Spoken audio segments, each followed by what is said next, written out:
Shout out to Cats Pawd. 1 second. A good defensive play for Montana State. Touchdown, Tommy Malone is electrifying.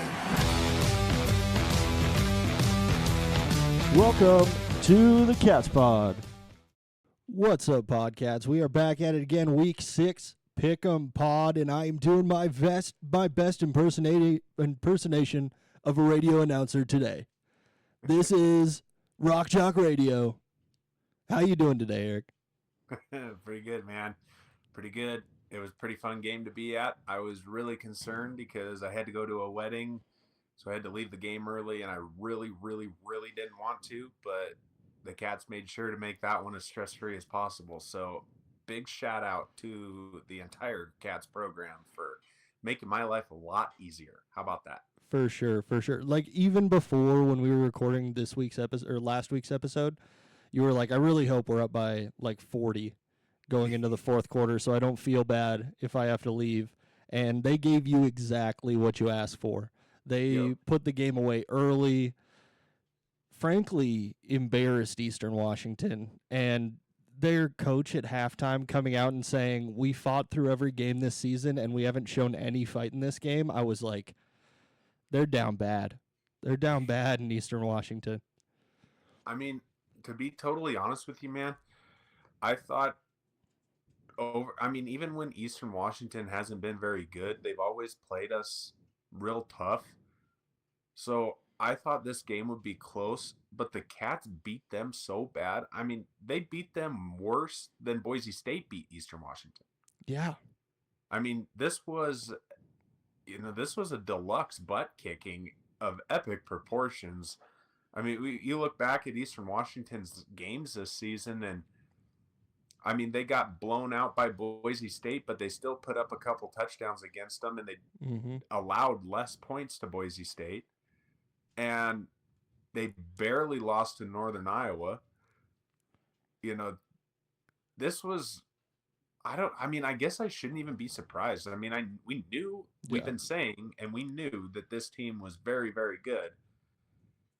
And then they come out and they beat them by 54 points. I mean, that's impressive. I mean, and then I think the number one thing that jumped out to me, and the most glaring thing of all, is how balanced it is.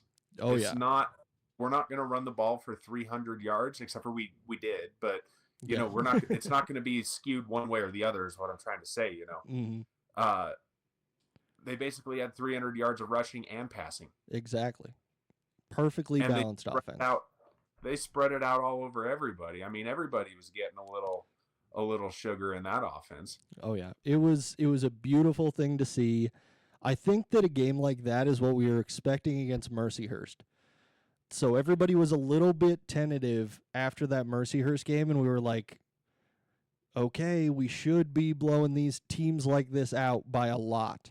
And then we get this Eastern Washington game, and it just impressed. For me, it impressed from beginning to end. And everybody on the field was impressive. Yeah, I agree. I don't know which team is better, Eastern Washington or Mercyhurst. I mean, they're probably the same, more or less. Mm-hmm. But I think that there was definitely some constructive, something constructive happened in that locker room last week. Yeah. Because the mental errors were gone. Mm-hmm. The offense was clicking. The defense, I mean, I have absolutely nothing bad. The defense is insanely good. Yeah.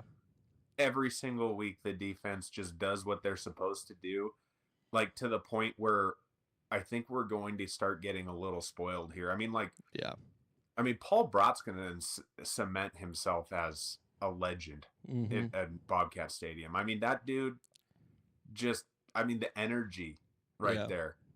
And I don't know about you, Ben, but these Caden Dowler sack celebrations, I mean, I'm just going to call it right here. I'm going to name my next born kid after Caden Dowler. Yeah. Going for it. Sometimes you got to do that. You got to make a move when there's a guy like Caden Dowler on the team. it's because 100% of the emotion after a sack, man. It's so fun to watch. Yeah. I mean, you see him out there celebrating and kicking the air like that. Mm-hmm. God, it's like I love that kind of stuff. It's what I go to the games to see. Stress-free wins or not, I don't really care. If I can see somebody amped up after something cool like that, I mean, it makes it twice as much fun. Yeah. And I remember last year we talked a lot about how many pass catchers we had. And in this game, Justin Lamson spread the ball out about as evenly as possible. It was like it was fully intentional that he wasn't going to hit the same person too many times in a row. He was just playing with those guys, and he was like, oh, I might as well toss it over to this guy this time. And, oh, I think I can toss it over to Chris. Oh, now it's going over to Dane. Now, Taco needs a catch. Ryan King needs a catch. And it just seemed like he was handing them out like cookies. Mr. Lamson was just chucking the ball every which direction, making it look very, very easy. And I couldn't have been happier to see it. Same here. And I want to say, I mean, maybe it's just a difference in, teams we've been playing. I don't know, but every one of those receivers he was throwing the ball to was they had a couple steps on him. I mean, his accuracy is, his arm talent is it's some of the best we've seen at Montana State in a while. I think just the fact that he can fit some real tight balls in there, but his decision making seems to be better. Yeah. I would like to see him throw it away a little bit more rather than taking sacks, but we're starting to nitpick on him now. Exactly. Yeah. Yeah. Picking some nits, picking a couple nits there, and ultimately it just looked like a very solid game through and through. And I can't believe how different this team is and how wrong I was about what this offense was going to be going into this season. Because I was thinking we were going to be going back to like near Troy Anderson days where it's all the running game. And we're just going for it up the middle, round the right, round the left, up the middle, constantly the entire game. And I could not have been more wrong. Yeah. Honestly, I like the way the game was called from start to finish. It is exciting to watch, some of these passing plays unfold that, and we've been spoiled with crazy runs from touchdown Tommy, but some of these long passes, Province's long pass was super cool. Taco Dowler, always exciting. But I really like this game plan, and I just keep going back to the defense, man. I'm not sure they can get much better. Yeah. They are elite, and they, at this point, the way they're playing right now, they were playing great against South Dakota State. But the way they're playing right now, I would be very, very worried if I were the opposing team. And it's not just, the 11 guys who walk out on the field to start a game. It's the backups to those guys. And I don't even know if you can call them backups. Yeah. They're playing a lot, and just the depth on the defense, this is something we haven't seen before, maybe ever. It's tough to point to a time when we have seen a defense that is this strong, and it's looked so strong in every single game this season. They haven't really given up much, even outside of against Oregon, which does not count. And they're just holding people to nothing, and they're making people look silly every single week. Yes. It's pretty special. And, just as a football fan in general, talking to other football fans, even Grizzly fans were like, gosh, it's pretty exciting watching a Cat game because, there's a lot of passing going on and everything. So, yeah, I think it's I think we're over the hump now.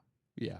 I think we jumped the hump here. I think the team is fully gelled. We're getting healthier as the season goes on, I think. And I did hear a rumor, I don't know if this is true or not, but this was a flu game for a couple players. Oh, so they weren't even at 100%. They make them look this silly? Yes. And I heard that there was a a couple guys that really were feeling pretty ill out there and still played and still did well. And yeah, so I think if we're at 100%, this team, it's got a bright future. Even where we're at now, very bright future. But if they're 100%, better watch out. Yeah. Better hold on. Better hold on for a wild ride.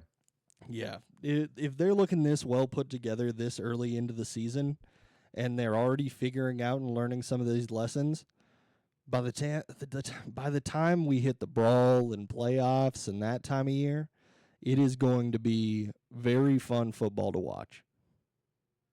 Oh, agreed. Yeah, it's going to be extremely fun football to watch. And yeah, especially with the rest of the Big Sky Conference, where I'm just not so sure. We might as well get into this whole Suck State thing, man. We might as well just dive right in. Segue. Yeah.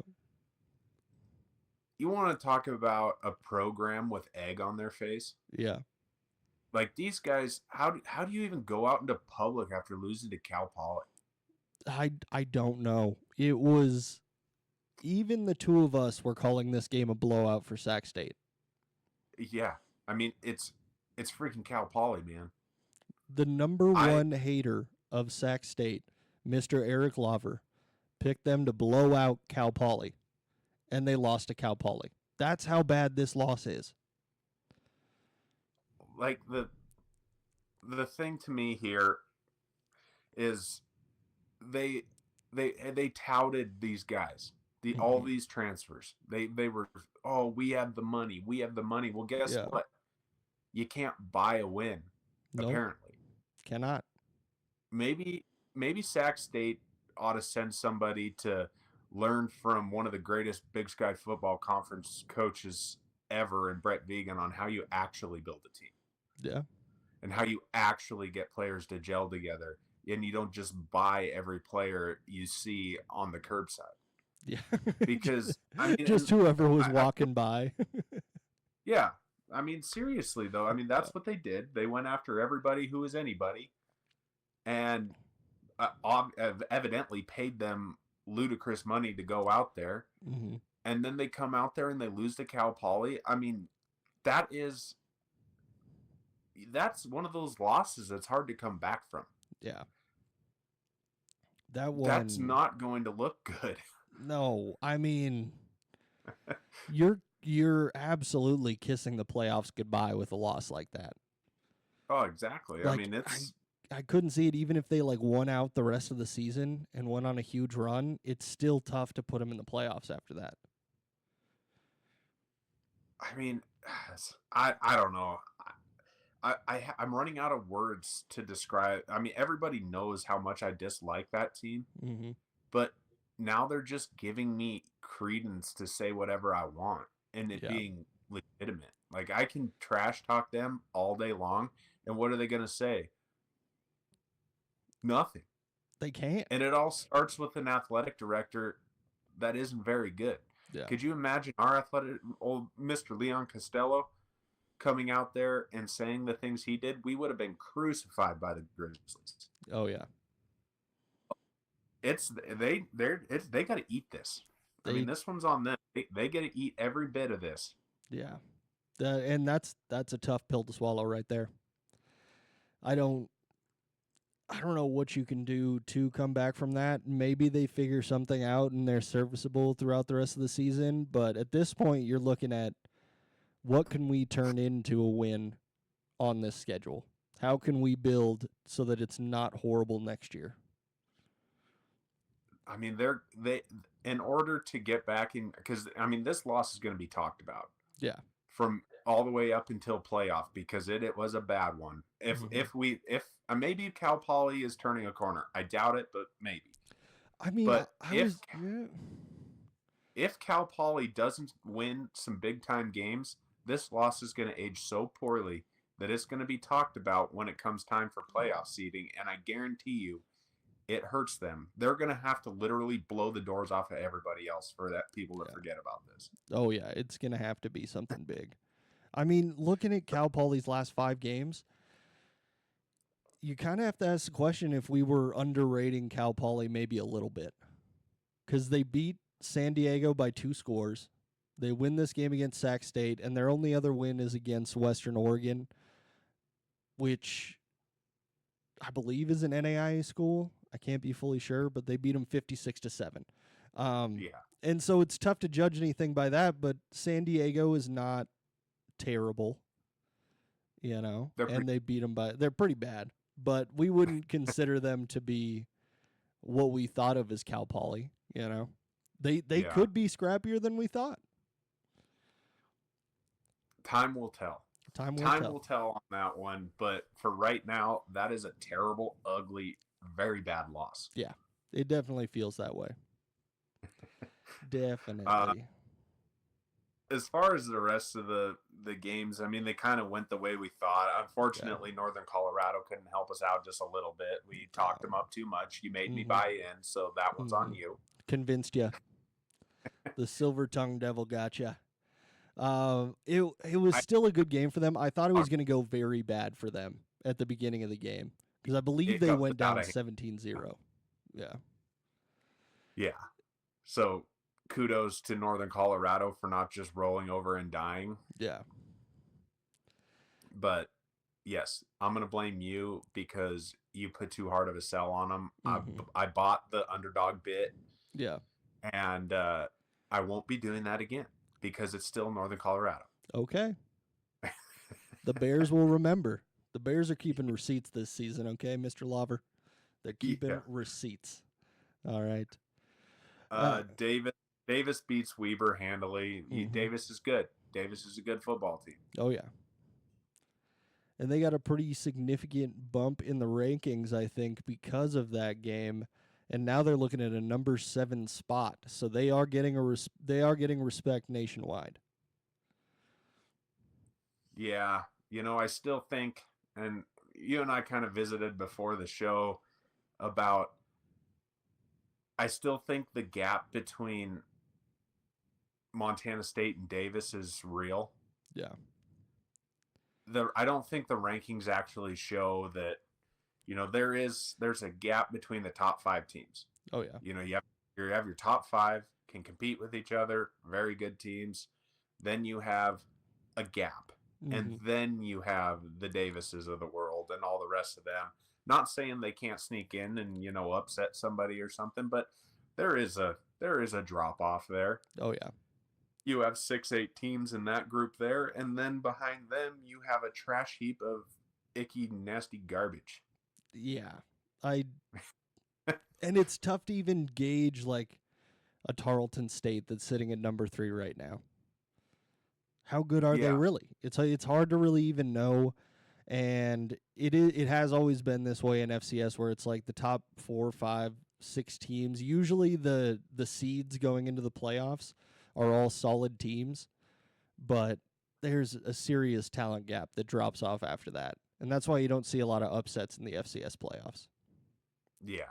I mean, they usually get the rankings pretty much right. Tarleton, it'd be nice to see them play, a big dog of sorts, somebody who we actually know is good, not just somebody high in the rankings just because they beat a bunch of really bad teams in their conference. Yeah. Which Tarleton is in a conference that has a lot of really bad teams. So they're gonna get a lot of wins that way. So I feel like we won't know what Tarleton is until, and I don't know what their schedule is. They could have somebody on there, but I mean, didn't they beat Army or something like that? And that Army sucks. That does sound familiar. That does sound very familiar. Matter, but they until they play somebody with some notoriety and some steam behind them, it's hard to really believe in that ranking. But that being said, and we're going to skip out on the Montana game because nobody wants to hear about Montana. Because that segue was so perfect into talking about the committee giving the Cats the biggest. I mean, they actually decided to disrespect the Montana State Bobcats and drop them. Yep. And if they don't take that personal, I don't know what else they can. And what better way to roll that disrespect then into Northern Arizona and a top, was that a top 15 win if they beat them? Yep, they're sitting at number 13 right now, Northern Arizona. So, I love it though. I mean, give those guys, they are truly a perennial underdog. Nobody will ever respect the Montana State Bobcats. Yeah. The Grizzlies can go off a crap year last year into a basically unknown year this year with all these new guys coming in, and they beat an Idaho team that literally lost everything. Yeah. And all of a sudden that makes it better? Mm-hmm. I don't think so. That it cures all, apparently. Just that one Idaho win cures all. And I think I called this after the South Dakota State game. I was like, we're in a situation now where if the Grizz win some games and they beat Idaho, they're probably going to jump the Cats in the rankings. I knew it was going to happen, and it ended up happening exactly that way. I mean, I can't get behind this in any. I mean, it doesn't even matter that it's the Grizzlies. To be honest with you, it could be any team. No, I don't know.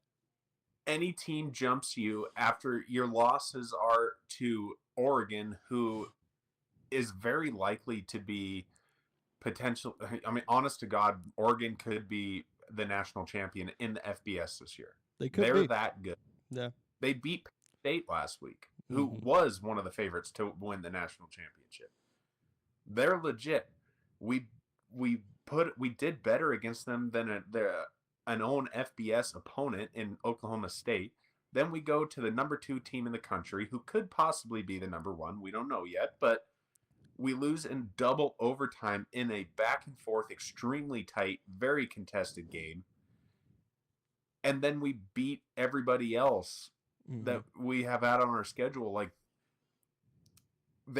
Montana gets a top 10 win against freaking Idaho, and that's enough to vault them over us. Yeah. If that's the case, if the Cats beat Northern Arizona, then we should get our. I almost said a bad word there. Almost. You're getting a little heated up. Lava's getting a little heated up today. I mean, we're talking about, this is garbage, man. I have a chip on my shoulder. I can only imagine how those guys feel. Yeah, this is exactly where we want to be. We always want to be underrated, hanging behind the pack. Talk about a sleeping giant right now. I mean, we looked very good this week, and we drop a spot, which is understandable, but I also am still never going to agree with that. And I got to tell you, Grizz fans are back at it again. Oh, God, I have not. It's horrible, and they're back at it again, and they're doing the things that make me even more excited for the Brawl of the Wild this year. After this Grizz game, watch the game. Offense looks very good for them. Not sure about the secondary from Idaho, if they're just bad or if the Grizz receivers are that good, because they were wide open on everything. And I text our boy Brad Armour, who's been on the show multiple times, after the game. I'm being a nice guy, okay? I sent him a text message. I was like, damn, the Grizz are looking good. Like, all honesty, they look like a very good team. And what he sends back to me is just, we were always good. Are you kidding me, Mr. Brad Armour? Are you kidding me right now? That is that is the Grizz confidence that has ruined me my entire life. Because Cat fans don't get to be confident like that. You have to win like every single game. You have to have a nearly undefeated season, and then people are still discounting you. The Grizz win one game, and they're like, we were always here. Yeah. It's pretty good. This is just the way we play ball. Like, shut up, dude. Shut up. I was like, oh my God, this is the last time I try to be the nice guy. Last time. Well, last time. You're still going to be one of my best friends, but at the same time, when it comes to Cat Grizz, no friends. No friends. No friends. None. No. I just hope that they remember the disrespect that they're being given. I mean, they just blew the doors off of Eastern Washington. I mean, it was an absolute epic beatdown, yet they lose a spot in the rankings. Mm-hmm. That if that isn't disrespect, I don't know what is. Mm-hmm. The players are I paying don't attention. know They know. what it is. Yeah. And I would still take all of our guys over all of their guys. Easily. Every single day of the week. I don't care how much hype Eli Gilman gets. He's a good running back. He's not a member of the Juice Squad. Never would And be. he's not even as good as Colson Kuhn. That's a hot Kuhn. take. Colson Kuhn looks very good though. Colson Kuhn is a better running back than Eli Gilman, and I'll die on that hill. Okay. I'm ready for people to start coming at you. I'm ready for that. Okay, I'll get off my soapbox here, and we can jump into the next slate of games that we have to talk about. There's really only one good game on this. Yeah, really only one good game out of the entire slate of games. But who knows? We thought that there was going to be some blowouts last week that turned out not to be blowouts. So could be wrong again. That's true. But just looking at it, I mean, we can go ahead and start with Portland State at Eastern Washington. Dude, that sucks. That game is just not good. Yeah, there's not a lot to get excited about in that situation. No. Is Eastern Washington going to recover from the beating they just took from the Cats? Are they going to be able to find their fight, find some moxie again? Dude, I don't even know. Man, Portland State is bad. Eastern Washington is not good. Mm-hmm. I mean, I do think Eastern Washington is probably a little bit better than Portland State, but I have absolutely no idea. They're both just bad. At this point, I think Portland State might have an edge on Eastern Washington. I might have to disagree with you on this one. The only thing that Eastern Washington has going for them in this game is that they get to play on the terrible red field. They get their home field advantage. They do have one win on the season, so they do know what winning tastes like. Yeah. Portland State is defeated. They are defeated. Do they pick it up? I don't know. I mean, I would probably lean Eastern Washington because they've historically been the better team. Mm-hmm. They were the better team last year. So, but I would not fault you one bit for taking Portland State. No. Not one bit. Mm-mm. I don't know. I mean, you look at the statistics, the passing yards leader, the rushing yards leader, the receiving. I mean, Eastern Washington almost has them in every category. Yeah. It doesn't. Getting too invested in this game, I feel like, is a waste of time. It definitely is. Yeah. These two teams are going to find themselves at the very bottom of the Big Sky Conference this year, and probably for the foreseeable future. Yeah. It really holds nothing other than, I mean, if Portland State beats Eastern Washington 57-3, then I guess our win didn't look very good. Yeah, that's the only thing. That's the only thing that would matter for us in this game. That's it. But if not, I would imagine this is probably a close, lower scoring game, if I had to guess. Yeah. Two bad teams that are probably going to turn the ball over. Who knows? Maybe both teams just run all over each other all day and they turn into a boat race and it's fun to watch. It could be. I mean, it could be a high scoring, back and forth affair, but yeah, I don't know. I also will not be watching that game. No, there's absolutely no way that at 5 o'clock on Saturday night I'll be wanting to watch that game. Not going to happen. Next one is UC Davis at the, should we just call them the upset specials? Cal Poly Mustangs. They got it. If they win this game, they're definitely the upset special. I would call them sneaky scrappy. The sneaky scrappy Mustangs. This will be a good test to see what that win against Sac State was. I mean, Sac State suck, yes, but was it more of a fluky win, or are they turning a corner? Mm-hmm. We'll see what they do against UC Davis. If they have any kind of success at all, then maybe I need to stop being quite so harsh on Cal Poly, but I just don't think so. It's still Cal Poly. Yeah, this is a tough one for them to pull off. They do get a home game here in this situation, but I don't know how much that matters against a team like UC Davis. And UC Yeah. Davis has looked very, very solid. I think Cal Poly's going to look like Cal Poly in this game. UC Davis still has the better players at pretty much, I'm just going to go ahead and say every position. Yeah. So I'm not seeing any reason why UC Davis shouldn't beat them by a few touchdowns at least. Yeah.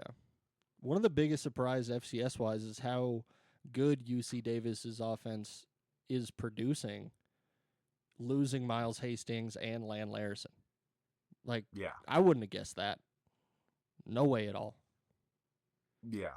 Yeah, I would have guessed but I mean, they do have one of the better coaches in the whole FCS. Mm-hmm. For sure. He's a real bright football mind. So, I mean, I guess if somebody was going to get a lot out of some kids, he probably would do it. But That's the dude. I am surprised that they're as good as, despite their losses. Yeah. And it looks like they got a decent running back, quarterback, wide receiver combo. And if you have solid players in those three positions, you're going to do pretty well. Yeah. Yeah, no doubt. No doubt about that.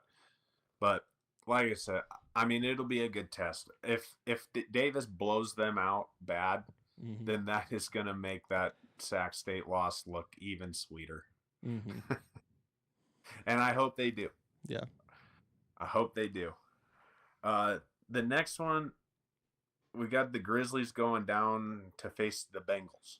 The Grizz and the Bengals. How we feeling about this one? I'm a little wishy-washy on it. I think the big question this week is, can the Grizz actually win a game on the road? Since it feels like they've only had home games this season. Yes, and there's a reason that you would feel that way, because I don't think they have had a away game yet. They might not have.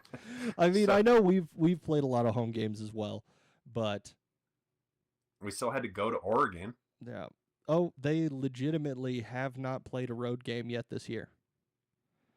This is their first one. Four total road games the whole year.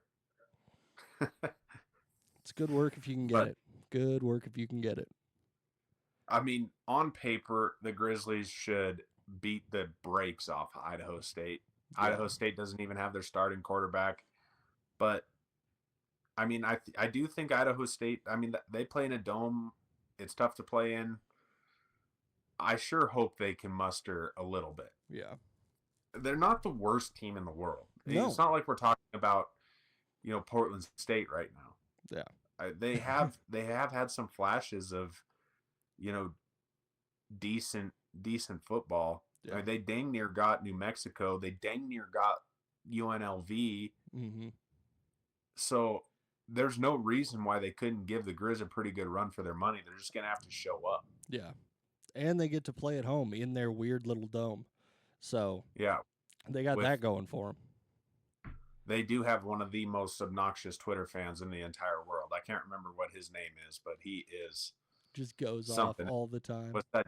It's like jungle something. I can't even remember. But if anybody out there knows about that one Idaho State fan, they'll know exactly who I'm talking about. Yeah, because he is obnoxious. Mm-hmm. It's gonna be an interesting game. It definitely feels like a game that the Grizz could drop.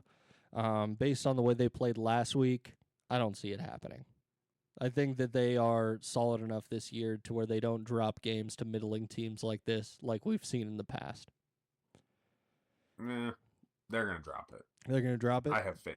You have faith? I have faith. Somebody's got to. Yeah. Yeah. I guess it all depends on... It really does all depend on Bobby Hauck. And you never know what you're going to get with him. Mm-hmm. I mean, he's such a wishy-washy coach. I don't know. I'm so glad he's not our coach. How could you ever root for a team with Bobby Hauck? And I don't know how you can. Mm-hmm. Just leaves a bad taste in your mouth talking about him. Yeah, it's definitely a tough look. Definitely a tough look.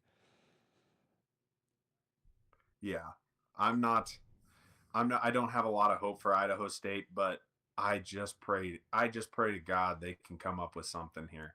It'd be really good for us if they could come up with something here. So now that we're done with the Big Sky, can we officially call South Dakota frauds? Yeah, that was a really bad game that they played last week. That is a hard one to recover from. Their offense looked just absolutely horrid. I don't know how to sugarcoat it or how to spin it to make it look any better, but you have to put up some kind of fight against North Dakota State, and they really did not. Nothing. No. Mm-mm. It was really bad. Yeah. I will say the two Dakota States have two intriguing games that I think will tell just how good they are in their own conference. Yeah.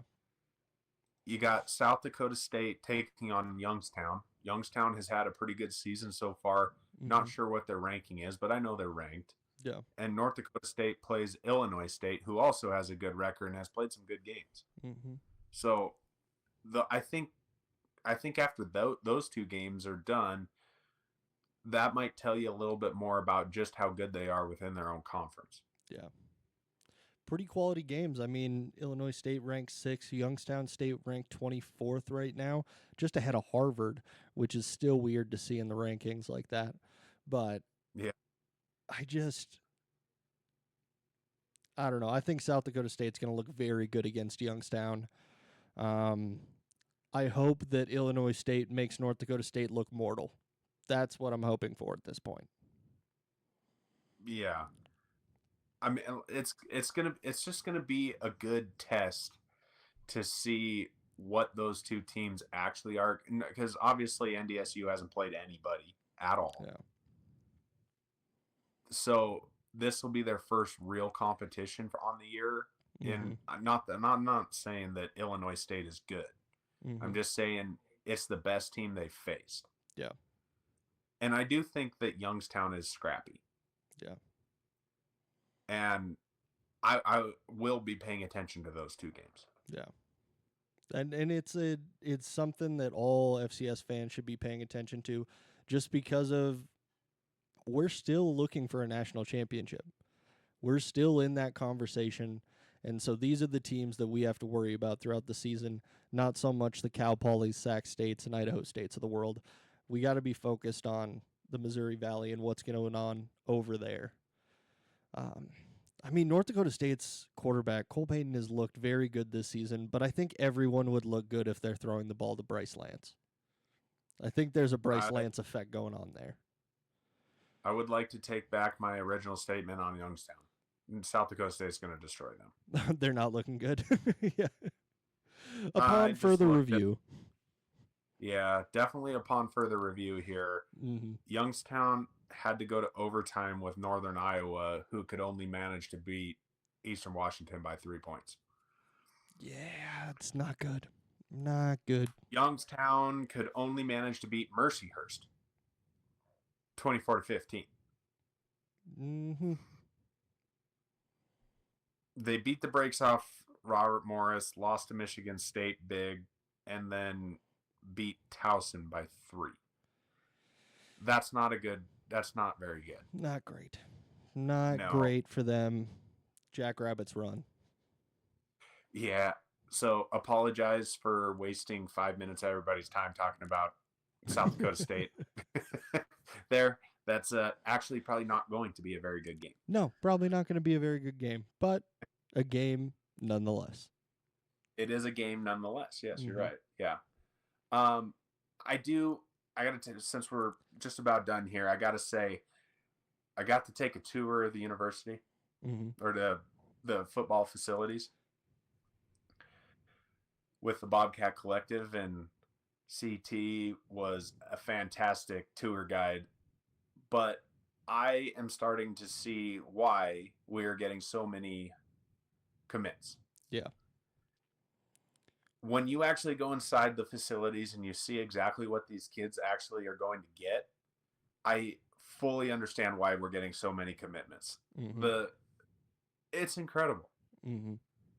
what the university has built for the football program, and really, I mean, it's all athletics, not just football. Yeah. But I kid you not, man, when you walk inside that practice field, I mean, it looks big from the outside, but you just walk past it. You know, you're not really paying that much attention. Yeah.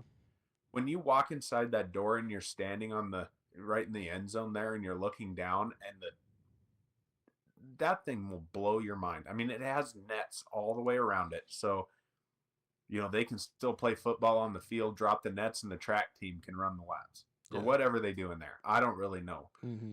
But I do know we walked inside there and we were with all the new recruits, you know, all the high schoolers that had come that were invited to the game. Mm-hmm. And this gal walks up to my wife and she goes, "Well, this one doesn't deflate like the one in Missoula does it?" No, it don't. And Brooke, no. No. No, we have a real facility. Yeah, nothing's They burst don't in have- this bubble. Yeah. Yeah. But gosh, man, I mean, you walk through the training center there, and just, I mean, the level of it's impressive. Yeah. That's all I want to say.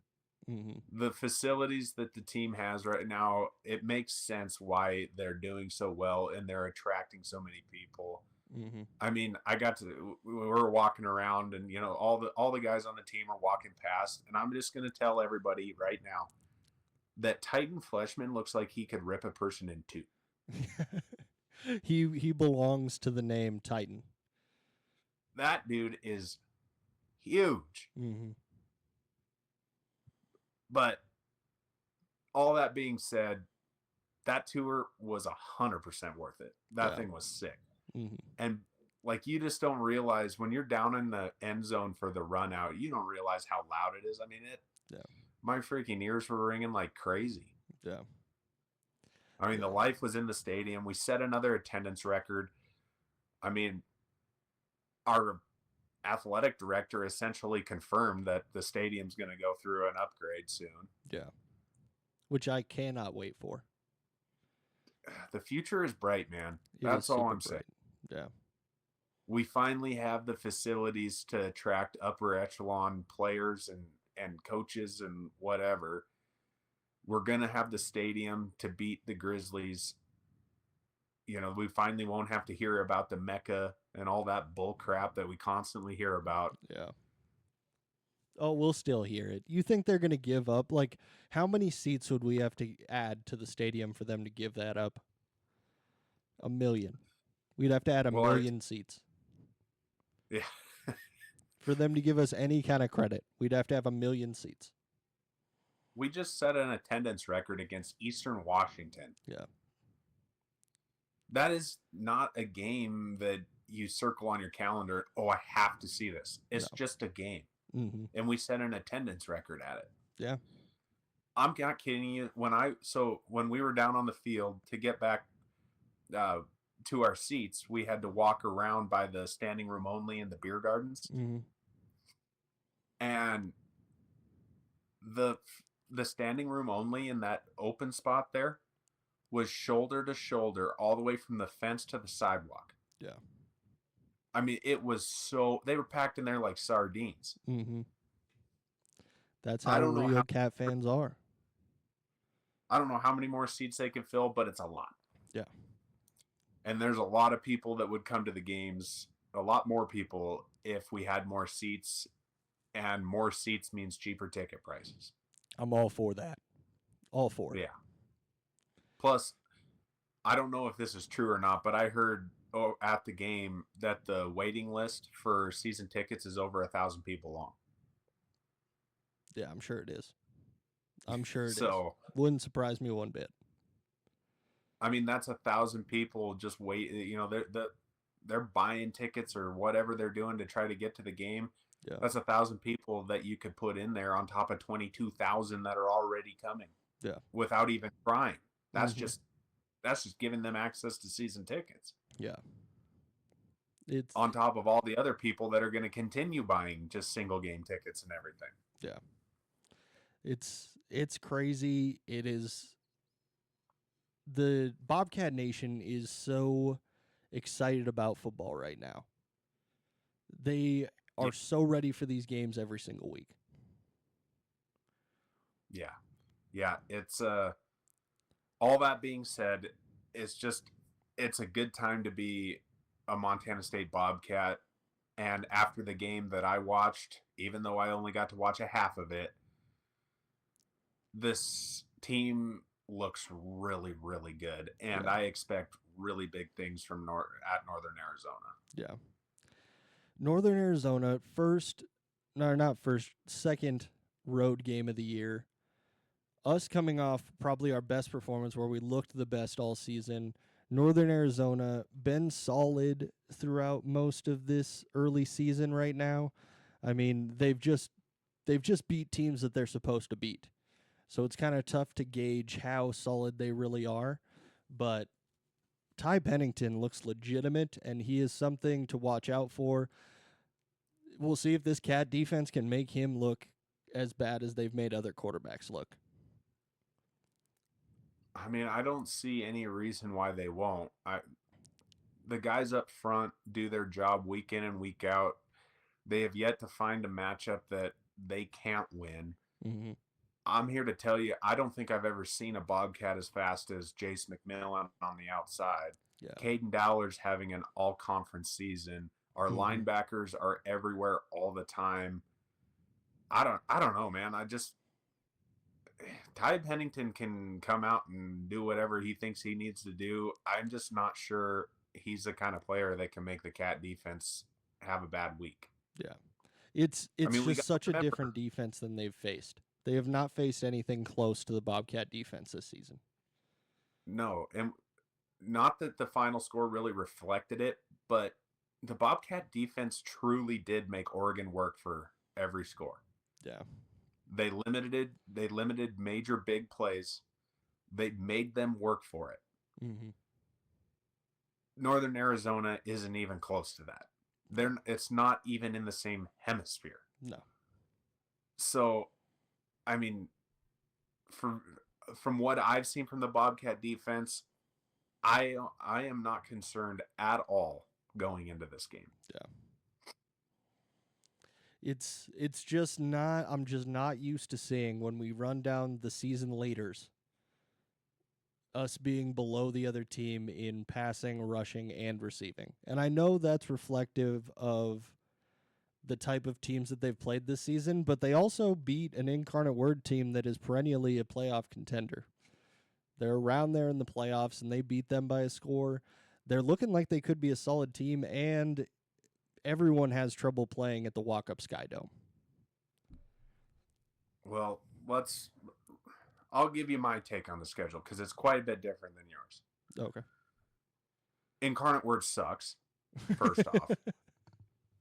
No they are credit. not the same team. No credit. No, they're No not credit. the same team Okay. that we've seen the last few years. They've fallen off. I'm fairly confident that they're not in the rankings. I'm not going to come out and say that, but I mean, Incarnate Word, they played Eastern Washington earlier in this season and barely beat them. Yeah. They lost to Nichols. They've lost to UT. What is that? University of Texas San Antonio. Was that UTSA? I don't know. They've lost to Northern Arizona and they beat Abilene Christian. It's not a good year for Incarnate Word. Yeah. And that would be Northern Arizona's kind of signature win because Utah Tech sucks. Southern Utah they're the ones who lost to San Diego, right? Yeah. Yeah. So but they're coming up to the Big Sky next year. They look like they could be like a middle of the pack team for the Big Sky. So Southern Utah isn't very good, and they beat Portland State, who sucks. Yeah. So, yeah, while Northern Arizona is getting a lot of respect, and they do have good skill position players, there's no reason we should lose to this team. No. Yeah, I'm far from saying we should lose to them, but, just make it interesting to talk about for a second. Damn. You know? Like, Hey, I'm just putting confidence. I'm getting confidence in everybody's heart here. yeah, yeah. Just pumping them full of confidence. That's what it's all about. You know. Yeah, I'm just really trying to talk myself into this being a good game, but most likely you are correct that we are going to go in there, blow them out, and show who we really are. I'd really love to see a big day out of Julius Davis because I feel like we haven't seen our big day out of Julius Davis yet. I feel the same way. I mean, I feel like somebody is gonna go off. Oh yeah. Somebody's gonna go off in this game. I would love it to be Julius Davis. Mm-hmm. I don't really care who it is though. Yeah. As long as somebody does go off and yeah. Has a big game. I mean, our biggest opponent here is their home field advantage because it's real. Yeah. I mean, I would love to see them go in there and blow them out like I think they should, but it is hard to play there. I mean, that's unfortunately just a fact. Yeah. It is what it is. It is a ranked game that the Cats are going to play. Hopefully they show exactly who they are, and we can show the ranking committees, stats perform, the coaches poll, everything that number 5 spot is disrespectful. Yes. Go play pissed off. I mean, they never should have had any respect taken away from them is the thing. Mm-hmm. You got to get, now they have to go get it back. This bull crap. One overtime loss is all they have against them. Double overtime. Yeah. 2 OTs. 2 OTs. A ball bounces left instead of right. Random thing happens throughout the game, and we're looking at the Cats being number 2 in the country. That's the only difference between 2 and 5 right now is a couple plays within possessions during an overtime. I'll tell you what I really need out of this game, Ben, is another Caden Dowler Sally. That's what you need. That'll get you through the week at least. That would get me through the week. Yeah. Anything else you want to tell the people before we let them go? No, all I got to say is I'm finally going to be home for a game. Nice. So I get to watch the whole thing this time. Yeah. For the first time in weeks. Yeah. And I am so excited for Saturday. Yeah. It is going to be a nice one. Thanks everybody for listening. Go ahead and follow us on Instagram and Spotify at CatsPod. Follow us on YouTube at The CatsPod. Go ahead and rank us 5 stars if you're feeling generous today. And we will catch you guys on Saturday for another beautiful Catterday. Adios.